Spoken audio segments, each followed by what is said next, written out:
Okay, hey everybody, how you doing? I just woke up a little while ago. It's gonna be one of those days where I'm really busy, so I gotta film a video right at the top, right as soon as I wake up. Greetings everyone, Tekking here in my pajamas! Yes.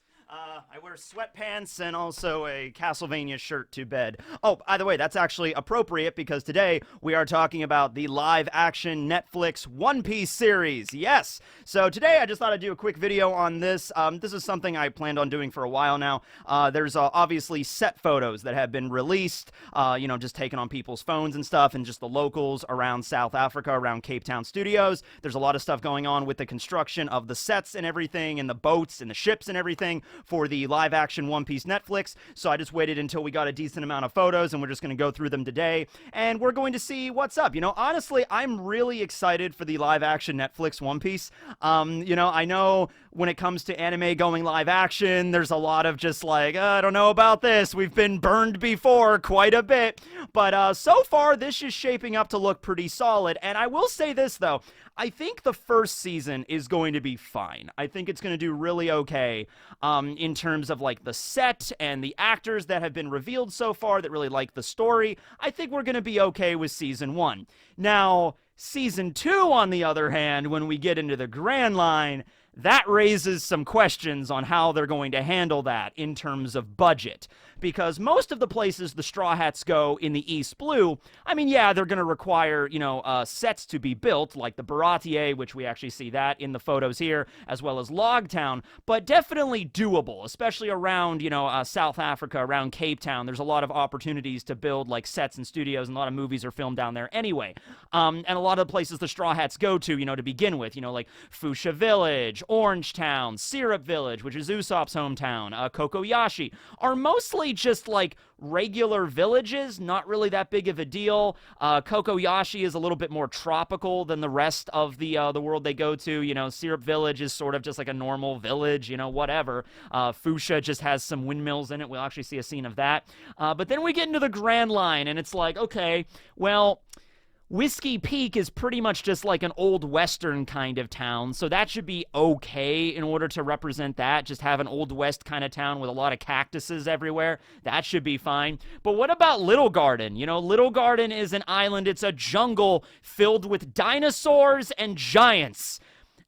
I mean, like, unless you have a budget that's like, Jurassic Park Dominion or something, like, how is that going to work for just like a few episodes, by the way? If we're doing, I don't know how they would do like the episode structure. We're going to do, from Romance Dawn to Logtown in season one of Netflix live action One Piece. That's like just the East Blue saga. That's fair enough. But I don't know how they're going to handle season two, if there is a season two. I hope there's a season two, but, there's Little Garden, so there's a lot of stuff there, and you don't need a huge budget on the level of Jurassic Park to make dinosaurs look good. I'm just saying there is a standard. So then we have Drum Island, which, that's a very interesting layout there. We got a huge castle, so how are they going to do that? How are they going to do Wapple? Because Wapple's going to be entirely CG, ladies and gentlemen. But then we get to Alabasta, and Alabasta has all these really crazy, like, ancient Egyptian sort of, like, architecture, and like Alubarna. Rain Dinners is this huge casino that's like a pyramid. Like, oh man, how's that gonna work? I have no idea. How are they gonna do Laboon? Laboon's a giant whale, They're gonna get an actual giant whale. They're gonna go down to the Marianas Trench and they're gonna find an ancient whale species that has been undiscovered up until now to film the scenes with Laboon, damn it. Absolutely. Okay.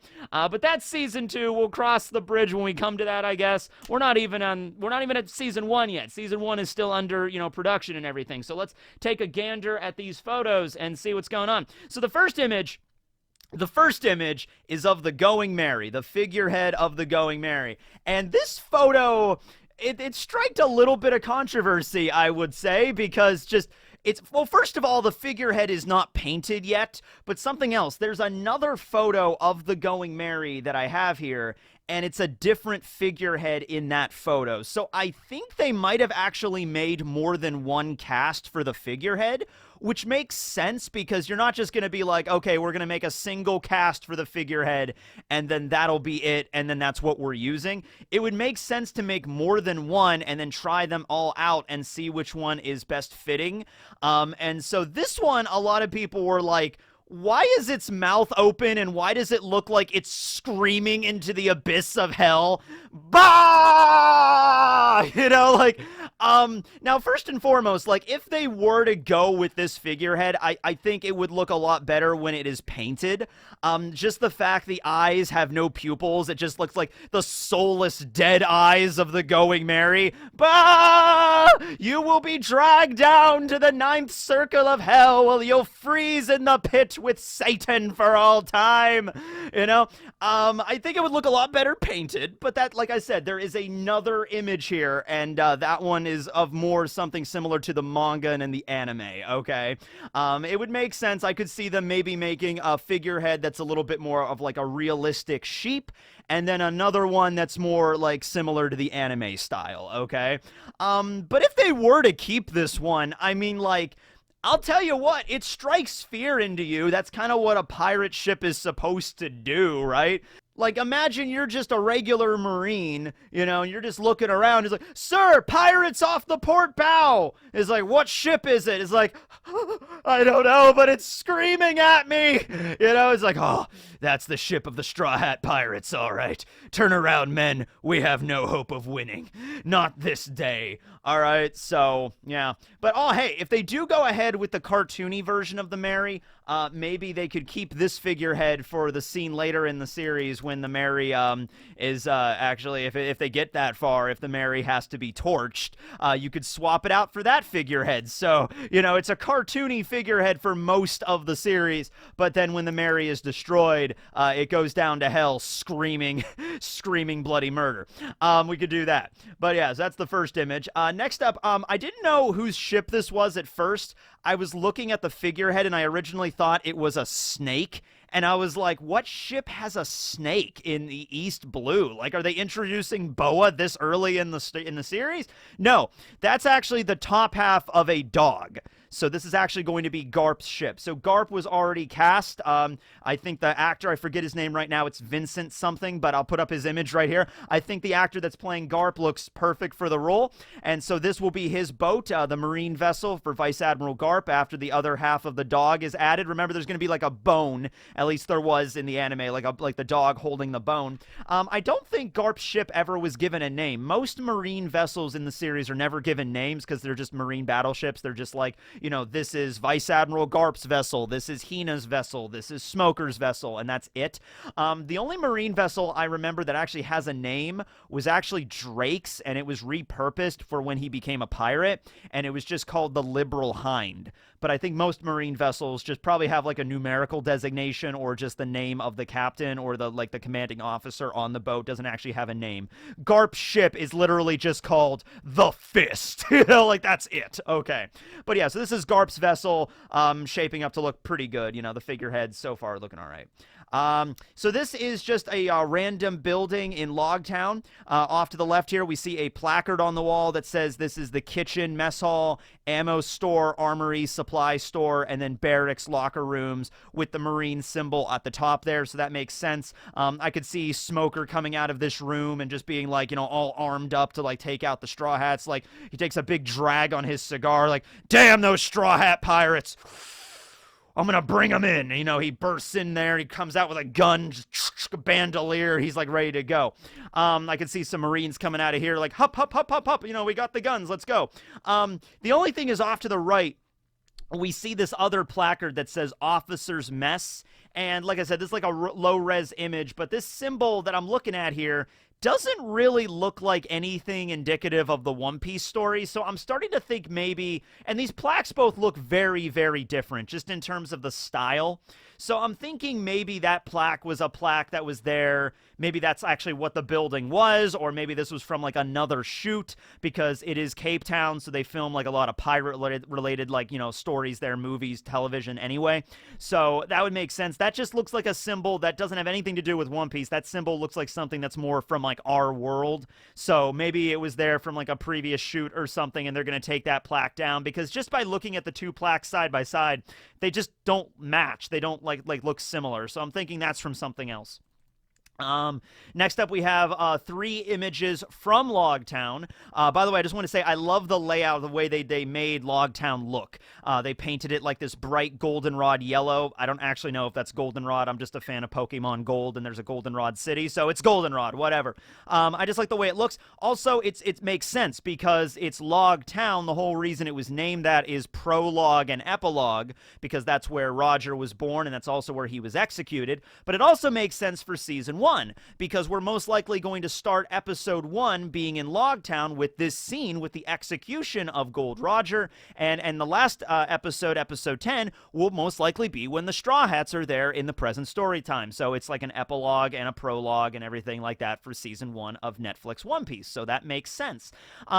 So the first image on the left there, we just see this archway, like the tunnel, like leading into the town. We see some fruit stands and markets. There'll probably be some people there. Like I could see maybe some Marines walking down through the archway. Maybe later on you'll have Smoker walking through the archway, and there'll be a dude trying to sell him like, pears or something. Like, hello there, good morning, Captain Smoker. Would you like a pear? I don't have time for pears, son. I gotta find Straw Hat Luffy and bring him in, something like that. So yeah, I think, when it's, fully realized and populated by people walking around, people selling their wares, I think it'll make a lot more. It'll look a lot better. It looks good right now. Then on the top right, we see a zoomed in image of the signpost. There's 2 of them. The first one, and like I said, low res, but the first one that we can read says, execution of Gold Roger, the Pirate King. And there's some other text there that I can't make out, but I think Marine is at the bottom. Okay. Or World Government is at the bottom. Now, that makes sense because, in the One Piece world, they don't have the internet. They have Den Den Mushi. They have newspapers. But it makes sense that they would have this sort of setup, to let the people of the town know, like, when is the execution of Gold Roger, right? In the anime, it's just like, Roger will be executed in Logtown, the city of his birth. I'm like, well, what day? What time of day? I have work. I need to know. Do I have to wake up at 6 a.m. to watch this guy get executed? Or is it going to be like in the middle of the afternoon? I need a date and time, World Government. Come on now. It would make sense that they would have stuff like this. They would have like a placard or a signpost where you would put up stuff and it's like, hey, Gold Roger's going to be executed today in the Times Square, 2 o'clock on, I don't know, June 7th or whatever. There you go. Okay. And in the background, that one is a little bit harder to read, but I did see another image of it, and it says, Marine Hero Garp captures Pirate King, okay? And so that's the other story of the week, of course. Garp captures Roger, tells you everything you need to know right there about what happened, at least that we know of so much in the story, at this point anyway, that the Marines want the people to know. It also makes sense because for a long time, I thought the reason Garp got the title of hero was due to him bringing in Roger. Like, him bringing him in is what made Garp the hero, but we actually find out way later in the story he got that title from long before Roger was captured, and it really didn't have anything to do with Roger in that particular instance. It had something else, something else entirely altogether unrelated, okay? So it makes sense that he would be called, Marine Hero at this point in time, 22 years before the start of the story. Then the bottom right, all we have is some barrels. The Marine symbol is branded onto the side of some of the barrels. Maybe this is one of the barrels that will be used from what this is one of the barrels Luffy pops out of at the beginning of the story. Who knows? But Logtown is definitely shaping up to look really nice, so it's looking good. Here's just a few shots of some boats. We see the Mary on the right here, the back end of it, and then we have some other boats that I don't think have been modified yet, but they are going to be added in. Maybe these might be like Alvida's ship or something later. Maybe they haven't been, modified for the figurehead yet. We do see an image of Alvida's ship at one point with the swan figurehead. Let's see. Next up, we have a shot of Shanks' ship. The Red Force has come to town. Now, Shanks' ship always kind of resembled a Viking longship, like something Norse. So it makes sense that this is the style. There's another shot of it that's more of like a wide-angle shot from the side. So I'll show you that in a couple seconds here. But we have the figurehead. It looks good. We have the Norse kind of stenciling off to the side. It looks like the Red Force. It looks like something a bunch of Vikings would use to raid your town. Shanks has that aesthetic, so I love the fact that they went ahead, like they go full throttle with the Norse kind of inspiration there. So that looks really nice. There's the Red Force. Next up, we have just the scaffolding of Gold Roger. This shouldn't be very difficult to make. You know, they obviously have to change the design around a little bit to make sure it's a little bit more structurally sound, because I don't know how structurally sound the version was in the anime, but there's going to be actors like on top of this thing, probably like acting. So you got to make sure it's, you know, bolted to the ground properly, you know, supported so it doesn't just fall apart. Although they might have it fall down at the end because it gets struck by lightning. Maybe it'll be like rigged to like demolish itself by the end of the arc or the end of the season or whatever. So yeah, this is where going to be Roger's going to be executed, and we see the scene at the right there. I wonder if they're going to change the method to which Roger is executed in the live action, because in some versions of One Piece they say that Roger was hanged. Here, he's the execution method in the One Piece world is a little unusual. I don't know if Oda took inspiration, like, historically. I don't remember reading about any way of, like, this being the way people were executed back in the day. Typically, it was being hanged, or it was firing squad, or it was the guillotine back in the day. Not even so much back in the day. I think the last person to be killed by the guillotine, it was in France. I think it was like in the 1960s or the 1970s. Like, it was not that long ago, the last person to be executed by a guillotine. It was like within the last 50 or 60 years. It was in the 20th century. But the execution method in the One Piece world, and we see this through not just Ace, not just Roger, but also Ace later was supposed to be executed in the same way. And also Noland, during the flashback with Noland, we see it as well, are two world government employees holding like large like pikes, and they like stab the person that's going to be executed, and I guess they're trying to aim right for the heart. And it just seems like a little bit impractical because, like, what happens if you miss the heart? You know? What happens if you're there and just, like, you know, Goldie Rogers up on the execution stand and he's just like, "You want my treasure? You can find it, matey. I left everything I own in one piece. All right, then, men, I'm ready to die." You shoop! Ah! You missed my heart! That was my lung! It's like, "Oh, I'm sorry, sir. Bill, get the other side." I'm like, "Okay." Ah! That was my other lung, you idiots! I'm like, "Oh, I'm sorry, sir. I'm sorry. Let me just take it out and stab you again." Ah! That was my spinal cord, matey! It's just like, oh my god, this is so hard. Man, the heart is hard to hit! Where is it? You know, like, you know, it just seems like you would want something a little bit more, like, efficient. So I don't know if they're gonna change it, but considering it's the same type of scaffolding, you know, just with some like OSHA probably inspired guardrails along the side of it, it's probably going to be the same method. And this is just a wider shot of the execution stand. You see the staff, you know, working around it. It'll look a lot nice. This is just like the town square of Logtown. You know, after the construction is all done, I think it'll look really good. And, you know, I just picture this entire town square just filled to the brim with extras. They just get a bunch of people in there. Everybody's in the town square. Roger's executed at the top. He makes his big declaration. You know, "You want my treasure? You can find it, matey." This is going to be great. I think this is going to be perfect. Okay.